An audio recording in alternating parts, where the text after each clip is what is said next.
복음은 모든 믿는 자에게 구원을 주시는 하나님의 능력입니다. 복음에는 하나님의 의가 나타납니다. 그러므로 하나님의 의는 모든 믿는 자에게 구원을 베풀어 주시는 하나님의 능력입니다. 성경에서 말씀하는 의에는 두 가지 개념이 있습니다. 첫 번째, 올바른 관계적 개념인 디카이오시네, 공의, 공평, 사랑, 긍휼입니다. 두 번째, 사법적 개념인 미시파트, 정의, 공정입니다. 예수님의 십자가는 하나님 나라 통치의 원리인 정의와 공의가 함께 공존하는 곳입니다. 죄를 지으면 반드시 심판을 받아야 한다는 하나님의 정의와 죄를 지은 당사자를 심판하지 않고 죄 없으신 예수님을 대신 심판하시는 하나님의 공의가 십자가의 사랑과 은혜에 공존하고 있습니다. 그러므로 십자가의 정의와 공의를 받아 구원받은 저와 여러분은 구원받은 자답게 하나님 나라의 통치 원리인 정의와 공의를 가지고 하나님 나라의 백성답게 살아야 합니다. 오늘은 오직 의인은 믿음으로 말미암아 살리라 할 때 의인이 어떤 사람인지 하나님의 말씀을 듣고자 합니다. 로마서 1장 17절입니다. 같이 읽어봅니다. 복음에는 하나님의 의가 나타나서 믿음으로 믿음에 이르게 하나니 기록된 바 오직 의인은 믿음으로 말미암아 살리라 함과 같으니라. 성경에서 말씀하는 의인은 착하고 선한 행동을 하는 행위적 개념이 아니라 하나님과 올바른 관계를 맺는 관계적 개념입니다. 그러므로 성경에서 말씀하는 의인이란 착한 사람, 선한 사람이 아닙니다. 도덕적인 사람, 윤리적인 사람도 아닙니다. 그러면 의인은 어떤 사람입니까? 하나님의 의를 가지고 있는 사람입니다. 하나님의 의는 무엇이었습니까? 하나님과 올바른 관계입니다. 그러므로 의인이란 첫 번째, 하나님과 올바른 관계를 맺고 있는 사람입니다. 그러면 여러분, 저와 여러분은 의인입니까? 아니면 의인이 아닙니까? 당연히 의인입니다. 그러면 저와 여러분이 어떻게 의인이 되었습니까? 다시 말하면 어떻게 하나님과 올바른 관계를 가지게 되었습니까? 어떻게 하나님과 올바른 관계를 가진 의인이 되었는지 로마서 3장 23절, 24절 말씀은 이렇게 말씀합니다. 같이 읽어봅니다. 모든 사람이 죄를 범하였음에 하나님의 영광에 이르지 못하더니 그리스도 예수 안에 있는 속량으로 말미암아 하나님의 은혜로 값없이 의롭다 하심을 얻은 자 되었느니라. 죄를 지은 죄인들은 자신의 힘과 능력, 노력과 열심으로 하나님의 영광에 이르지 못합니다. 다시 말하면 사람이 아무리 착하고 선하게 살아도 의롭게 되지를 못합니다. 그러나 사람이 할 수 없는 것을 하나님은 하셨습니다. 어떻게 하셨습니까? 예수님이 십자가에서 죽으시고 부활하심으로 저와 여러분의 모든 죄를 용서해 주셨습니다. 예수님의 십자가 속량으로 값없이 저와 여러분을 의롭게 해주셨습니다. 그러므로 저와 여러분이 의롭게 된 것은 저와 여러분의 힘과 능력과 노력과 열심이 아니라 전적인 하나님의 은혜였습니다. 로마서 3장 24절에서도 그리스도 예수 안에 있는 속량으로 말미암아 저와 여러분은 하나님의 전적인 은혜로 값없이 의롭다 하심을 얻었다고 분명히 말씀합니다. 여러분, 값없이라는 말은 아무런 대가 없이 어떠한 이유 없이 아무런 조건 없이 하나님의 선물로 저와 여러분이 하나님의 의를 받았다는 뜻입니다. 성경을 보시면 하나님의 은혜로 의인이 된 사람들이 많이 나옵니다. 그 중에 한 사람이 바로 노아였다고 창세기 6장 8절과 9절은 말씀합니다. 같이 읽어봅니다. 그러나 노아는 여호와께 은혜를 입었더라. 이것이 노아의 조건이라. 노아는 의인이요 당대의 완전한 자라. 그는 하나님과 동행하였으며. 노아 당시 사람들은 하나님 앞에서 잘 살지를 못하였습니다. 악하게 살았습니다. 사람의 죄악이 세상에 가득하였습니다. 심지어 사람들의 행동뿐만 아니라 마음으로 생각하는 모든 계획도 항상 악하였습니다. 얼마나 사람의 악이 심각했던지 하나님이 사람 지으셨음을 한탄하실 정도였습니다. 그러나 하나님은 한 사람 노아에게는 하나님의 은혜를 베풀어 주셨습니다. 하나님의 은혜를 받은 노아는 다른 사람들처럼 똑같이 살지 않았습니다. 구별되게 살았습니다. 어떻게 구별되게 살았습니까? 하나님 앞에서 완전하게 살았고 하나님과 동행하며 살았습니다. 그러면 여러분, 노아가 하나님 앞에서 어떻게 완전하게 살았으며 하나님과 어떻게 동행할 수 있었습니까? 그 답이 바로 하나님의 은혜입니다. 지금도 마찬가지입니다. 하나님의 은혜를 받은 사람은 하나님과 동행하며 하나님의 뜻대로 살아갈 수 있습니다. 그리고 하나님의 은혜를 받은 사람은 하나님과 올바른 관계를 가지고 살아갈 수 있습니다. 그러나 하나님의 은혜가 없는 사람들은 어떻습니까? 자신의 힘과 능력으로 살아갑니다. 자신의 힘과 능력으로도 여러분 어느 정도는 하나님과 동행하며 살아갈 수 있습니다. 그러나 자신이 원하지 않는 고난이 오거나 자신의 뜻대로 환경이 되지 않으면 하나님과 동행하지 못할 수도 있습니다. 하나님이 원하시는 뜻대로 살지 못할 수도 있습니다. 왜냐하면 하나님의 은혜 없이 자신의 힘과 능력으로 살기 때문입니다. 저와 여러분도 마찬가지입니다. 하나님의 은혜, 십자가의 은혜로 의롭게 되어 하나님의 자녀가 된 저와 여러분도 하나님의 은혜, 성령의 은혜가 소멸되면 죄를 지을 수 있습니다.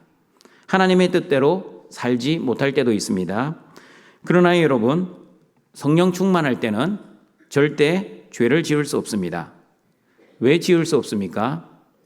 내 안에 성령님이 충만하시면 내 생각, 내 말, 내 행동이 성령님의 생각, 성령님의 말씀, 성령님의 행동으로 충만하게 되기 때문입니다. 내 안에 하나님으로 충만하면 도저히 죄가 내 삶에 들어올 틈이 없습니다. 하나님의 CCTV가 나를 지켜보고 있다고 생각하면 두렵고 떨리는 마음으로 죄를 지을 수가 없습니다. 그러면 여러분, 성령이 소멸될 때는 어떻습니까? 의도하지 않아도 죄를 짓게 됩니다. 순간적으로 죄를 뻔뻔하게 짓기도 합니다. 어떨 때는 뻔히 죄인지를 알면서도 죄를 짓기도 합니다. 동일한 죄를 반복해서 짓기도 합니다. 죄를 짓는 순간 하나님이 나와 함께 하신다는 이 임마누엘의 믿음을 잊어버립니다. 그리고 마귀는 우리를 안심시킵니다. 괜찮아. 너만 죄 짓냐? 목사님도 죄 짓는다. 그러니 양심에 너무 가책을 갖지 마. 그리고 예수님이 십자가에서 너의 모든 죄를 용서해 주셨다고 목사님이 설교하셨잖아. 너의 과거의 죄, 현재의 죄, 그리고 미래의 죄까지 다 용서해 주셨으니 너가 짓는 이 정도 죄는 하나님이 이미 용서해 주셨어. 그러니 마음껏 죄를 지으며 살아도 돼. 여러분, 하나님이 모든 죄를 십자가에서 이미 용서해 주셨으니 이제부터 내 마음대로, 내 뜻대로 죄를 마음껏 지어도 되는 것입니까? 만약 이렇게 생각하신다면 아직도 하나님의 은혜, 십자가의 은혜를 알지 못하는 사람입니다. 바울은 로마서 6장 14절 15절에서 하나님의 은혜를 받아 예수님과 함께 세례를 받은 저와 여러분은 절대 죄의 종노릇을 하지 않는다고 말씀합니다. 같이 읽어봅니다. 죄가 너희를 주장하지 못하리니 이는 너희가 법 아래에 있지 아니하고 은혜 아래에 있음이라. 그런즉 어찌하리요?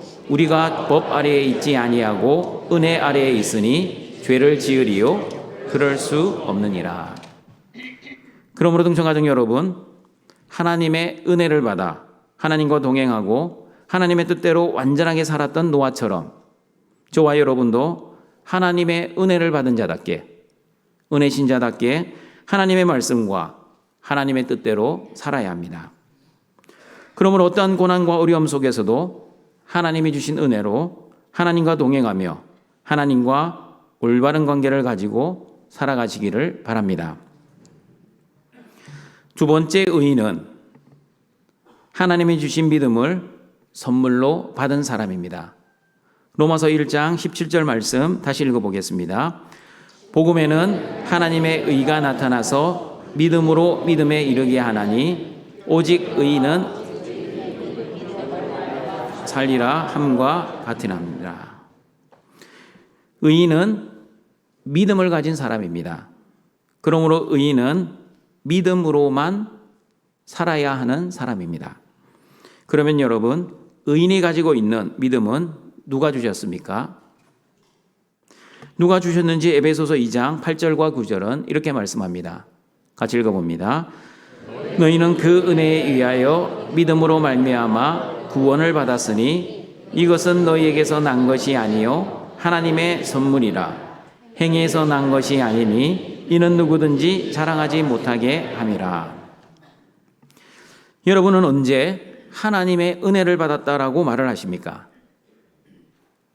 내가 원하는 뜻이 이루어질 때, 특별히 내가 가고 싶은 학교에 진학하거나 내가 취업하고 싶은 회사에 입사를 하거나 또 나의 사업이 성공하여 큰 돈을 벌게 될 때 하나님의 은혜를 받았다고 말을 하고 있지는 않습니까? 그러면 여러분, 상대적으로 내가 원하는 뜻이 이루어지지 않고 내가 원하는 환경이 되지 못하면 하나님의 은혜를 하나도 받지 못하였습니까? 그렇지 않습니다. 여러분의 뜻이 이루어지는 것과 여러분의 뜻이 이루어지지 않는 것은 하나님의 은혜와 아무런 상관이 없습니다. 그리고 내가 원하는 환경이 되는 것과 내가 원하지 않는 환경이 되는 것도 하나님의 은혜에 의해 결정되는 것이 아닙니다. 무슨 말입니까? 성경에서 말씀하는 하나님의 은혜는 믿음과 그리고 구원과 관련이 있기 때문입니다. 그러므로 여러분, 하나님이 저와 여러분에게 주신 최고의 은혜는 무엇입니까? 여러분이 가지고 있는 돈입니까? 아니면 여러분이 가지고 있는 건강입니까? 아니면 지금 여러분이 누리고 있는 성공입니까? 물론 돈과 성공과 건강은 하나님이 저와 여러분에게 주신 은혜일 수도 있습니다. 그러나 여러분, 하나님이 주신 돈으로 노름을 하고 술을 마시고 마약을 하며 자신의 정욕을 위해서만 사용한다면 그 돈은 하나님의 은혜가 될 수 있겠습니까? 하나님의 은혜가 아니라 하나님의 저주입니다. 하나님이 주신 성공으로 교만하여 하나님의 품을 떠난다면 여러분의 성공이 하나님의 은혜가 될 수 있겠습니까? 하나님의 은혜가 아니라 하나님의 저주입니다. 그리고 하나님의 주신 건강으로 밤새 죄를 짓는다면 여러분의 그 건강이 하나님의 은혜가 될 수 있겠습니까? 하나님의 은혜가 아니라 하나님의 저주입니다. 여러분, 지금 제가 무슨 말을 하고 있는지 이해가 되십니까? 여러분의 기준으로 하나님의 은혜와 복을 결정짓지 말라는 뜻입니다. 하나님이 원하시는 것은 여러분이 돈이 있으나 돈이 없으나 하나님이 주시는 믿음으로 살기를 원하십니다. 하나님이 원하시는 것은 여러분이 성공하나 실패하나 하나님이 주시는 믿음으로 살기를 원하십니다. 그리고 하나님이 원하시는 것은 여러분이 건강하든 아프시든 어떠한 상황, 어떠한 환경 속에서라도 하나님이 주시는 믿음으로 살기를 원하십니다. 그러면 여러분, 하나님이 저와 여러분에게 주신 최고의 은혜는 무엇입니까?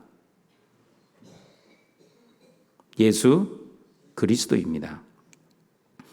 그러면 하나님이 주신 최고의 복은 무엇입니까? 예수 그리스도입니다. 예수님이 왜 최고의 은혜, 최고의 복입니까? 에베소서 2장 8절 말씀 다시 읽어보겠습니다.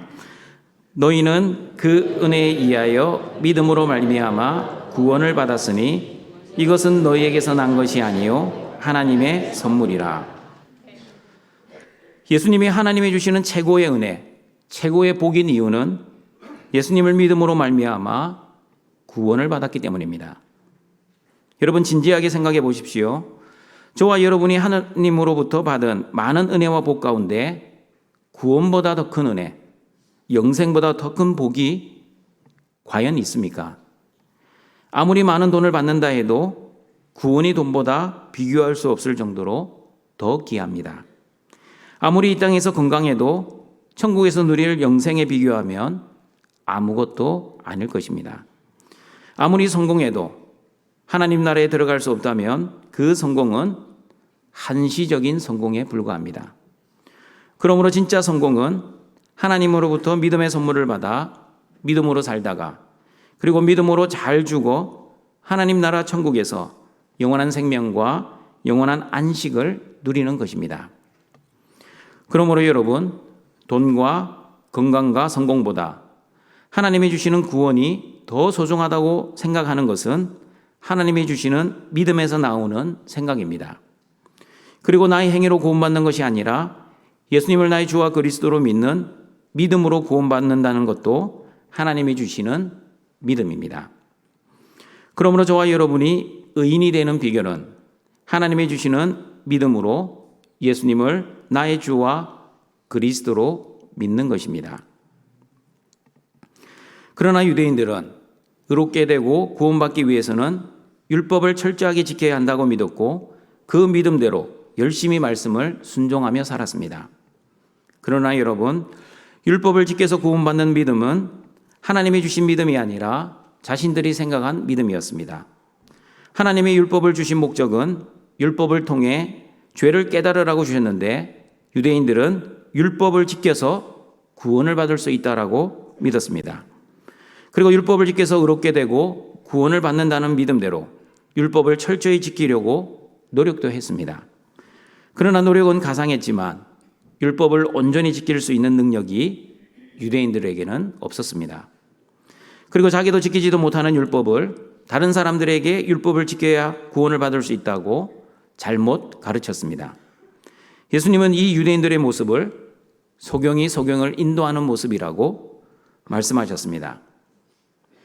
여러분, 만약 행위로 구원을 받을 수 있다면 저를 포함하여 이 자리에 계신 모든 분들은 구원을 받지 못할 것입니다. 왜냐하면 어느 누가 하나님 앞에서 죄를 하나도 안 지을 수 있겠습니까? 그러므로 저와 여러분이 구원을 받을 수 있었던 이유는 행위의 의, 율법의 의가 아니라 서기관과 바리새인들보다 더 나은 의, 하나님이 주신 믿음으로 말미암는 하나님의 의 때문이었습니다. 빌립보서 3장 9절입니다. 같이 읽어봅니다. 내가 만일 내 입으로 예수를 주로 시인하며 또 하나님께서 그를 죽은 자 가운데서 살리신 것을 내 마음에 믿으면 구원을 받으리라. 사람이 마음으로 믿어 의에 이르고 입으로 시인하여 구원에 이르느니라. 믿음은 능동태가 아니라 수동태입니다. 믿음은 내 안에서 나오는 것이 아니라 하나님이 선물로 주시는 것입니다. 그러므로 믿음은 내가 의지적으로 믿어주는 것이 아니라 하나님이 주시는 믿음으로 믿고 싶지 않아도 저절로 믿어지는 것입니다. 로마서 10장 9절의 말씀을 가지고 저에게 질문한 청년이 있었습니다.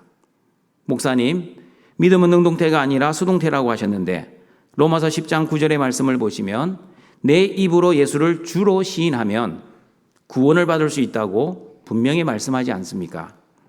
입으로 주를 시인하는 것은 내 의지와 내 결심으로도 충분히 할 수 있지 않습니까?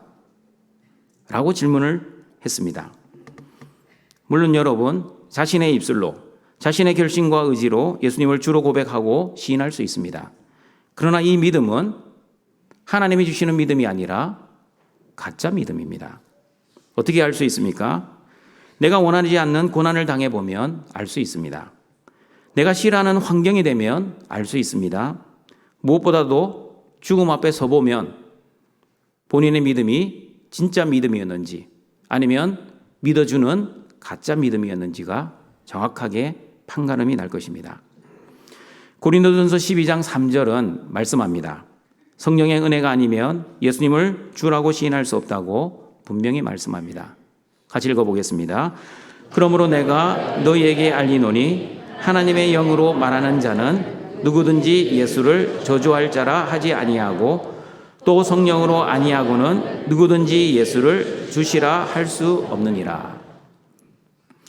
그리고 로마서 10장 17절을 보시면 믿음은 그리스도의 말씀을 들음에서부터 시작한다고 말씀합니다. 같이 한번 읽어보겠습니다. 그러므로 믿음은 들음에서 나며 들음은 그리스도의 말씀으로 말미암았느니라. 그리고 여러분, 예수님은 제자들에게 비유로 말씀하시는 이유를 마태복음 13장 10절 11절에서 이렇게 말씀하셨습니다. 같이 읽어봅니다. 제자들이 예수께 나와 이르되 어찌하여 그들에게 비유로 말씀하시나이까? 대답하여 이르시되 천국의 비밀을 아는 것이 너희에게는 허락되었으나 그들에게는 아니 되었나니. 천국의 비밀을 아는 것이 허락된 너희들은 하나님의 말씀이 들리고 하나님의 말씀을 깨달아 믿음이 자라갑니다. 그러나 천국의 비밀을 아는 것이 허락되지 않는 그들은 하나님의 말씀이 들리지 않고 깨닫지도 못합니다. 하나님의 말씀을 듣지도 못하고 깨닫지도 못하니 믿음이 자라지도 않을 뿐만 아니라 믿음이 처음부터 시작이 되지 않았습니다. 하나님의 말씀이 들리고 깨닫는 것은 사람의 힘과 능력으로 되는 것이 아닙니다. 사람의 지혜와 사람의 똑똑함도 아닙니다. 율법을 잘 지켰느냐, 지키지 않았느냐도 아닙니다. 그러면 어떻게 결정됩니까? 하나님의 말씀을 허락하셨느냐, 하나님이 말씀을 허락하지 않으셨냐로 결정됩니다. 하나님의 전적인 주권이자 섭리입니다. 이것을 하나님의 전적인 은혜라고 말을 합니다. 그러므로 하나님의 은혜로 믿음이라는 선물이 주어져 저와 여러분은 구원을 받은 의인이 되었습니다. 여러분은 예수님이 나의 주와 그리스도이심을 믿습니까? 그렇다면 여러분은 하나님의 은혜를 받은 사람들입니다. 하나님이 주시는 믿음의 선물을 받은 사람들입니다. 그리고 하나님의 의를 선물 받은 의인들입니다. 그러므로 여러분, 예수님을 나의 주와 그리스도로 믿어지는 것이 하나님의 은혜입니다. 그러나 여러분 주위를 한번 보십시오. 예수님을 주와 그리스도로 당연히 믿어지지 않는 사람들이 너무나 많이 있습니다. 그들은 믿고 싶어도 믿어지지가 않습니다.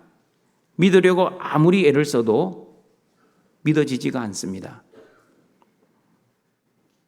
목사님, 제가 어릴 때부터 교회를 평생 다녔습니다.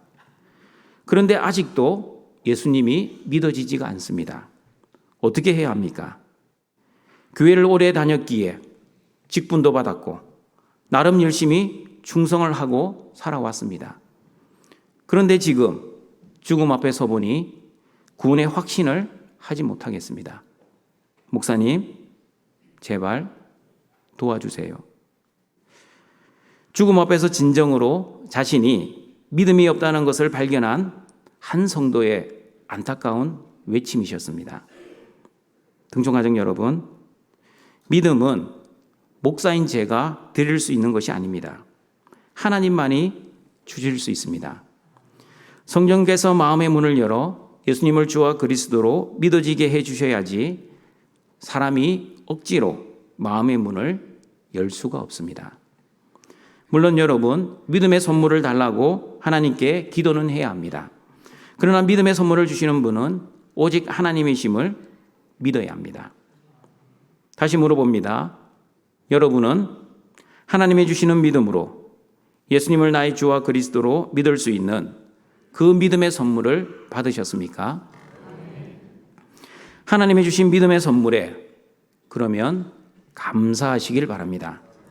최고의 은혜, 최고의 복인 예수님을 믿어 구원받은 하나님의 자녀, 하나님의 의를 소유한 의인이 되었음에 늘 기뻐하시기를 바랍니다.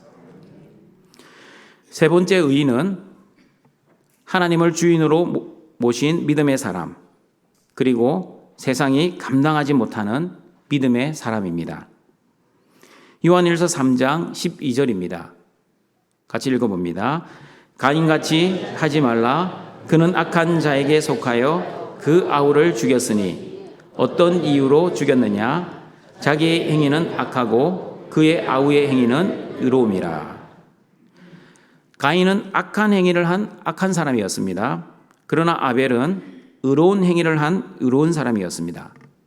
그런데 여러분, 의로운 아벨과 악한 가인은 어떻게 살았기에 아벨은 의인이고 가인은 악인이라고 평가를 받았습니까? 가인과 아벨이 어떻게 살았는지 히브리서 11장 4절은 이렇게 말씀합니다. 같이 읽어봅니다. 믿음으로 아벨은 가인보다 더 나은 제사를 하나님께 드림으로 의로운 자라 하시는 증거를 얻었으니 하나님이 그 예물에 대하여 증언하심이라. 그가 죽었으나 그 믿음으로써 지금도 말하느니라. 아벨은 믿음으로 제사를 드렸습니다. 그러나 가인은 믿음으로 제사를 드리지 않았습니다. 다시 말하면 아벨은 하나님이 주시는 진짜 믿음으로 제사를 드렸습니다.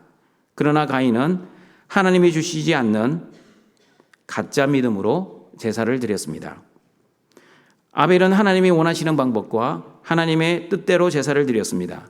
그러나 가인은 하나님의 방법이 아닌 자신의 방법으로, 하나님의 뜻이 아닌 자신의 뜻으로 제사를 드렸습니다.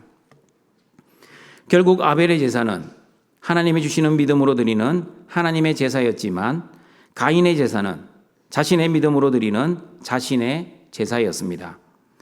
가인은 자신의 힘과 노력, 자신의 정성과 자신의 방법으로 드린 기특한 제사였습니다. 그러므로 여러분, 하나님이 주시는 믿음으로 제사를 드린 아벨은 하나님을 주인으로 모시고 하나님이 원하시는 방법과 하나님의 뜻대로 제사를 드렸습니다. 그러므로 아벨은 의로운 사람이라고 평가를 받았습니다. 그러나 하나님이 주시는 진짜 믿음이 아니라 자신 안에서 나오는 가짜 믿음으로 제사를 드린 가인은 자신이 주인 되어 자신이 원하는 방법과 자신의 뜻대로 제사를 드렸습니다. 그러므로 가인은 악한 사람이라고 평가를 받았습니다. 저와 여러분도 마찬가지입니다.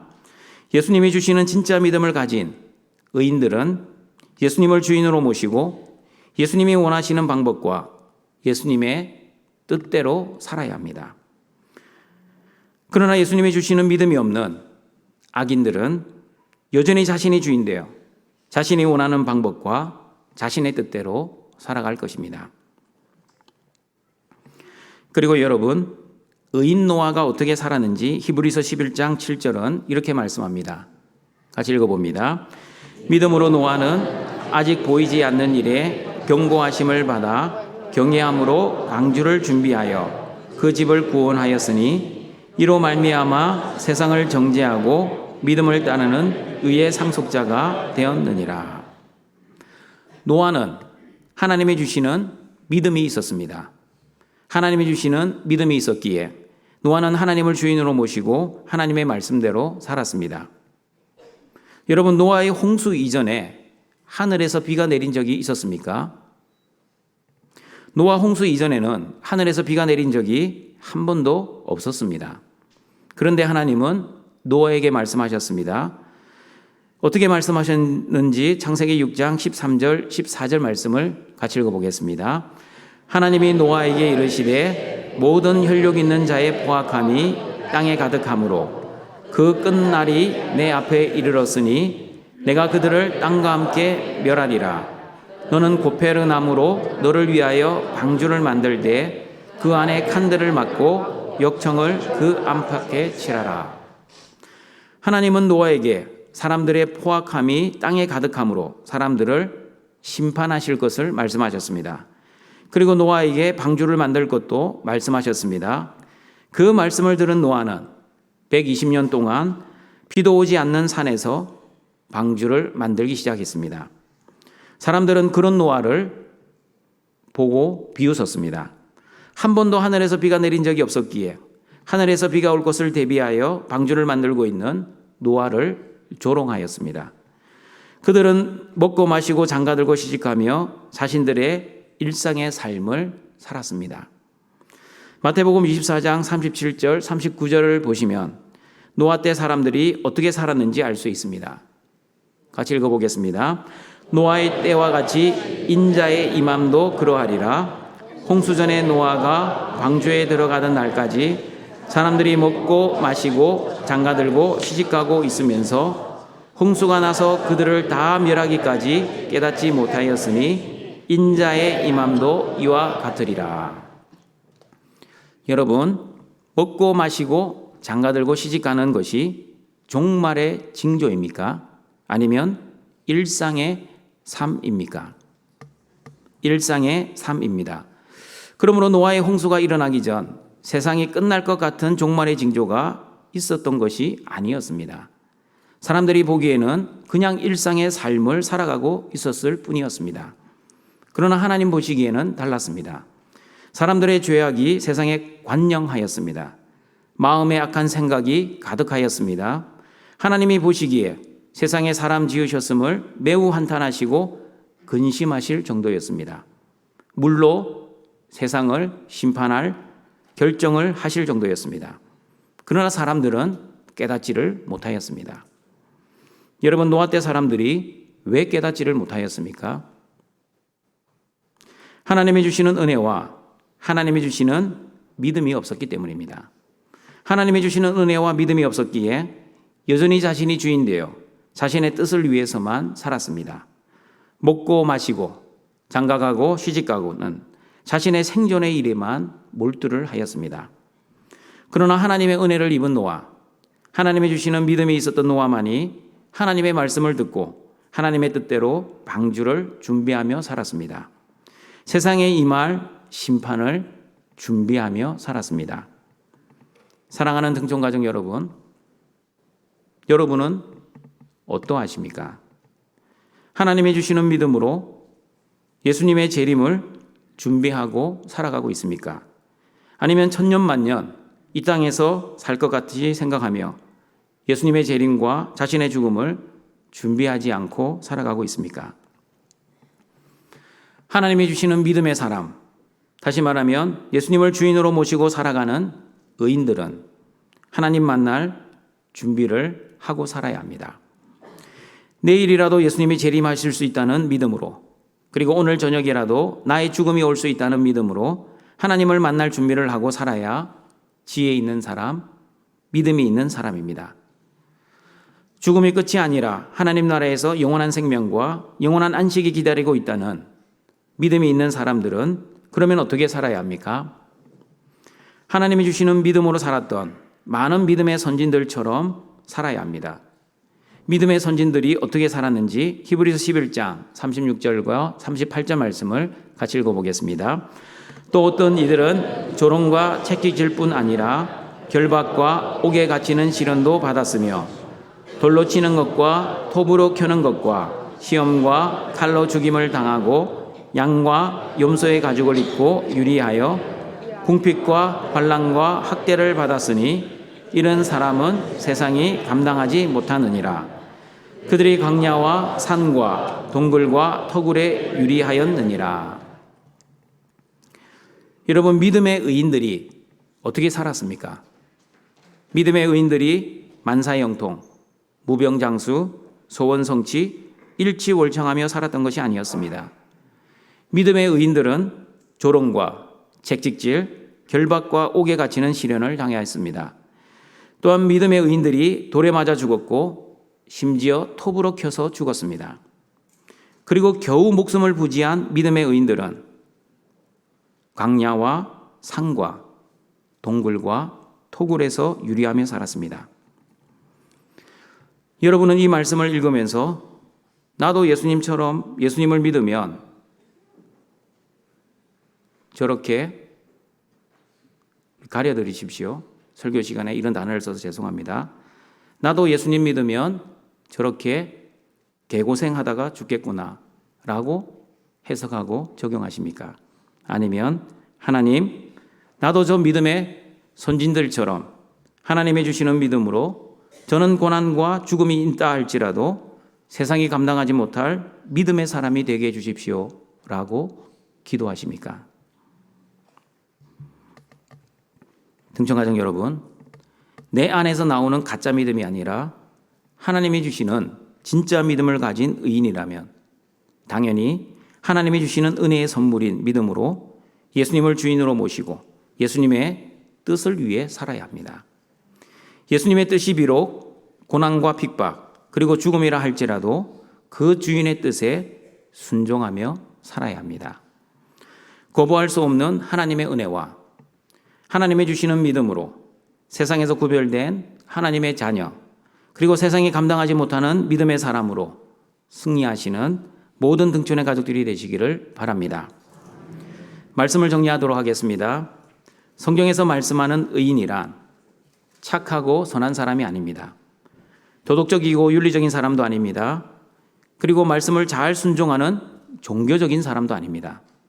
의인이란 첫 번째, 십자가의 은혜로 하나님과 올바른 관계를 맺고 있는 사람입니다. 하나님의 은혜를 받은 자답게 어떠한 고난과 환경 속에서도 성령 충만하여 죄를 멀리하고 하나님과 동행하며 하나님의 말씀과 뜻대로 완전하게 살아가시기를 바랍니다. 두 번째 의인은 하나님이 주시는 믿음을 선물로 받아 예수님을 나의 주와 그리스도로 고백하여 구원받은 사람입니다. 하나님이 주시는 최고의 은혜, 최고의 복이신 예수님이 주시는 믿음으로 구원받은 자답게 이 땅에서도 천국 영생의 삶을 누리며 살아가시길 바랍니다. 세 번째 의인은 하나님을 주인으로 모시고 세상이 감당하지 못할 믿음으로 사는 사람입니다. 세상에서 조롱받고 채찍질을 당하고 감옥에 갇히고 설령 죽음이 온다 해도 세상이 감당하지 못할 믿음, 하나님이 주시는 참 믿음으로 하나님 만날 준비를 지혜롭게 하시고 하나님의 말씀과 뜻을 위해 목숨 걸고 사시기를 바랍니다. 그러므로 동청가족 여러분, 저와 여러분도 예수 그리스도 안에서 의인이 되었습니다. 하나님과 올바른 관계를 가지고 하나님이 선물로 주시는 믿음으로 하나님만을 주인으로 모시고 세상이 감당하지 못할 믿음으로 세상에서 늘 승리하시며 살아가시는 모든 등촌의 가족들이 되시길 주님의 이름으로 축원합니다.